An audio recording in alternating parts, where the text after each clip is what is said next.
क्या योगी का bulldozer formula सनातन धर्म की रक्षा के लिए गेम चेंजर साबित होगा? क्या योगी 2024 चुनाव से पहले कुछ बड़ा कदम उठाएंगे? योगी के सितारे कितना साथ देने वाले हैं? राम राम दोस्तों। राम राम। कैसे हैं आप सभी? मैं इति दीक्षित आप सभी का वेलकम करती हूँ।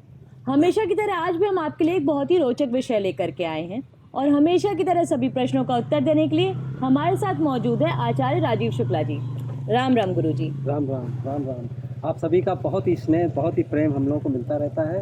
इसी तरीके से प्रेम बनाए रखिए और रोचक जानकारी हम आपको समय समय पे जरूर देते रहेंगे। जी दोस्तों, आज का हमारा विषय किसी ग्रह गोचर पे या किसी धर्म पर आधारित नहीं है। हम एक बहुत ही इंटरेस्टिंग टॉपिक लेकर के आए हैं। जैसे कि आप सभी जानते हैं कि अभी सनातन धर्म के हृदय सम्राट आदित्य योगी नाथ जी अपने प्रचंड जीत से वापस सत्ता में आए हैं।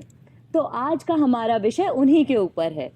तो गुरु जी, आपको क्या लगता है कि योगी जी ने जिस तरह से अपने विरोधियों को ध्वस्त करके वो एकदम वापस सत्ता में आ गए हैं, आपको क्या लगता है, क्या कहते हैं इनके सितारे?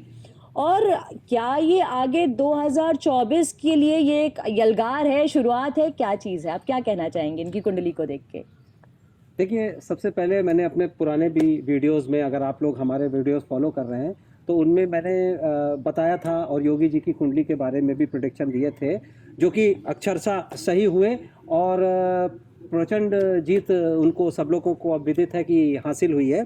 इसके पीछे ज्योतिषीय आधार पे कुछ शक्तियां होती हैं और जो शक्ति कुंडली आध्यात्मिक रूप से जागृत होती है उसकी कुंडली का विवेचन कुछ अलग प्रकार से होता है।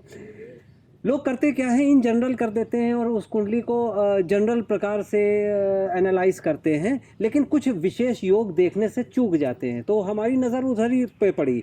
जैसे योगी जी की कुंडली में आपने पूछा कि किस प्रकार का कोई ऐसा क्या शक्तियां हैं, तो एक शक्ति की बात अगर हम करें तो शनि चंद्र का एक योग होता है।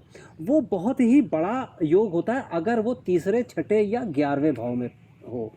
तो योगी जी की जो कुंडली है वो कर्क लग्न की कुंडली है। शोधन के बाद जो ओरिजिनल इसकी कुंडली आपकी आई है वो कर्क लग्न की कुंडली। और कर्क लग्न में अगर लग्न पे केतु हो तो ऐसा व्यक्ति हमेशा शीर्ष पे पहुंचता ही पहुंचता है और शीर्षस्थ पहुंचता है। तो इसलिए कोई इसमें डाउट नहीं है कि ये जिस भी फील्ड में ऐसा जातक काम करेगा जिसमें लग्नस्थ केतु, वो भी कर्क राशि के हों, सिंह राशि के हों या तुला राशि के हों, तो इनके कर्क राशि के केतु हैं। तो निश्चित रूप से केतु मतलब ध्वजा, पताका और धर्म ध्वजा को पकड़ने वाले ऐसे होते हैं। और जैसा आपने कहा सनातन धर्म के हृदय सम्राट, तो हृदय सम्राट इसलिए हैं क्योंकि इनके नवम भाव में आप लोग देखेंगे तो मंगल है। मंगल मतलब अग्नि, अग्नि प्रधान शक्तिपीठ के मालिक, और इसके साथ ही केतु, और केतु की दृष्टि भी इसी मंगल के ऊपर है। तो केतु मंगल का एक योग और शनि चंद्र का ये योग। तो जो ज्योतिष के जानकार हमारे दर्शक लोग हैं वो ज़रूर ये बात जानते होंगे कि इस प्रकार के योग विशेष रूप से ऊर्जा देते हैं और ये विशेष ऊर्जाएं ही इनको आगे आने वाले समय में शीर्षस्थ स्थान पे पहुंचाने में सक्षम है।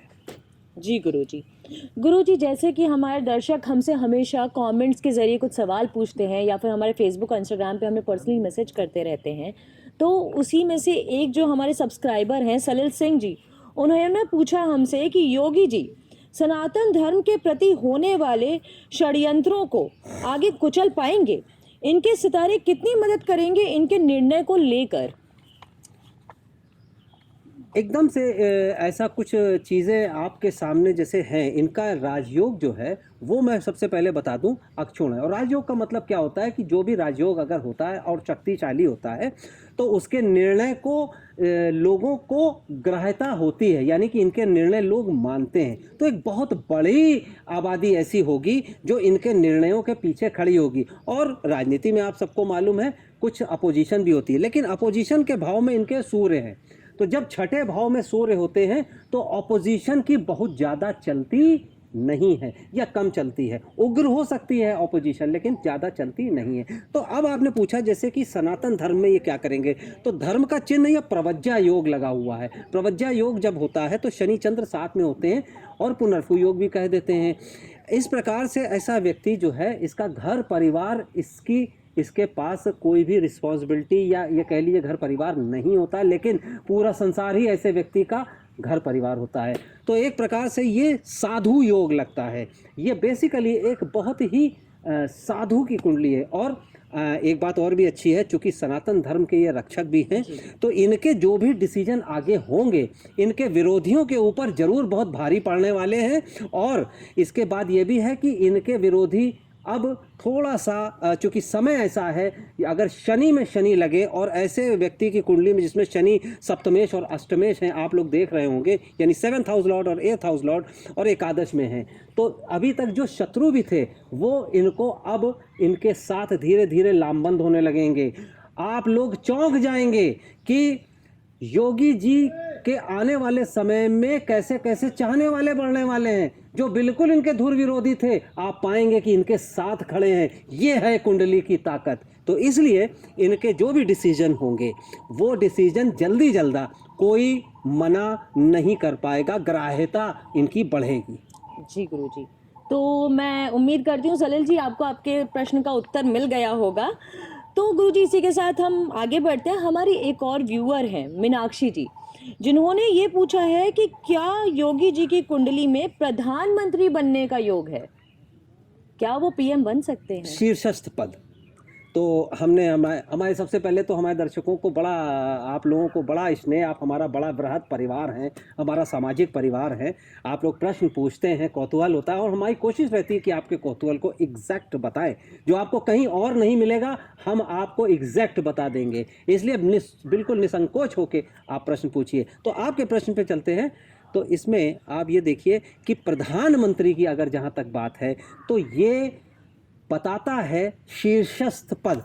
अब शीर्षस्थ पद देने में केवल 2 प्लैनेट स्ट्रांग होना जरूरी है, एक शनि और दूसरे केतु।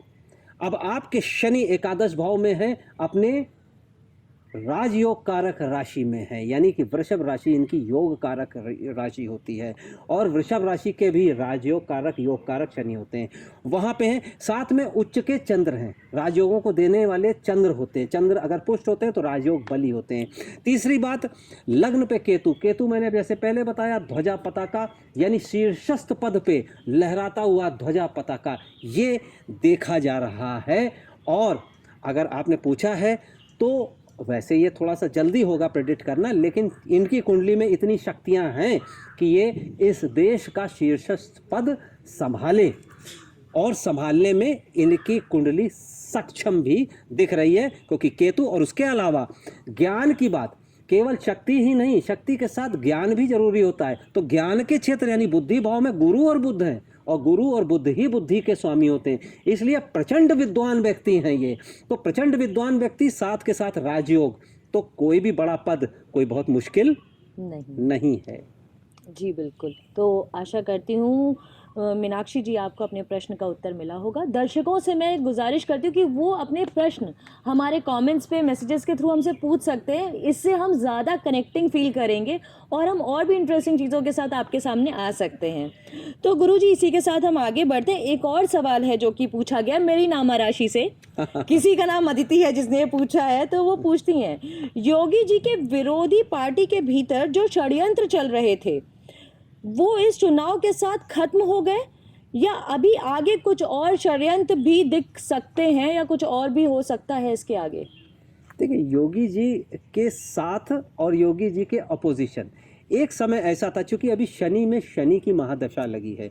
शनि में शनि यानी कि स्टेबल होना व्यक्ति को आगे आने वाले 19 साल के लिए। तो जब शुरुआती होता है तो उसमें विरोधी भी आते हैं, और अपने साथ के जो लोग होते हैं जो विरोधी नहीं भी होते हैं वो विरोधी होते हैं, यानी गुप्त शत्रु। एक शत्रु भी होते हैं और गुप्त शत्रु भी होते हैं। लेकिन चूंकि छठे भाव में सूर्य है, इसलिए गुप्त शत्रु और प्रत्यक्ष शत्रु, इन दोनों के बारे में मैं इतना जरूर कह दूं कि हो जाइए सावधान, शत्रुता त्याग दीजिए, क्योंकि योगी जी की कुंडली में शत्रु हंता योग है। इसलिए ये नहीं कहना है कि किसी को हानि पहुंचाएंगे, लेकिन इनके साथ जो, इनके स्वयं के साथ जो लोग होंगे वो भी अंतर कलह में कुछ आ सकते हैं, या इनके अपोजिशन इनके साथ कलह कर सकते हैं। लेकिन इन दोनों ही लोगों को आने वाले समय में सितंबर के बाद से बहुत ही समझदारी के साथ चलना होगा, क्योंकि आने वाले समय में सितंबर के बाद से इनका बहुत ही प्रोपिशियस टाइम आने वाला है। तो जब व्यक्ति का प्रोपिशियस टाइम आता है तो शत्रु भाव कमजोर जरूर पड़ता है। जी गुरुजी। तो दोस्तों, गुरुजी हमारे अभी जितने भी सवाल थे हमारे दर्शकों के, वो तो समाप्त हो चुके हैं। हाँ। इसी के साथ आपने बहुत अच्छी जानकारी दी है लोगों को। जो भी क्वेश्चंस और भी हों आप हमसे पूछ सकते हैं योगी जी से रिलेटेड आगे भी। मैं आशा करती हूँ कि आपको हमारे वीडियोस काफ़ी ज़्यादा इंटरेस्टिंग लग रहे होंगे, और अगर आप चाहते हैं कि ऐसे ही सिलसिला हमारे सवालों का और नए वीडियोस का चलता रहे, तो आपको क्या करना है, आपको इंस्टाग्राम और फेसबुक पेज को जाके फॉलो करना है, उसको लाइक करना है, हमारे यूट्यूब पेज को आपको सब्सक्राइब करना है, शेयर करना है। यार हमें प्यार देते रहिए, हमें आगे बढ़ाइए, जिससे ये सिलसिला कभी ना रुके, कभी ना थमे, और हमसे जुड़े रहिए। आज के लिए राम राम, अपना ख्याल रखिए। राम राम गुरुजी। राम राम।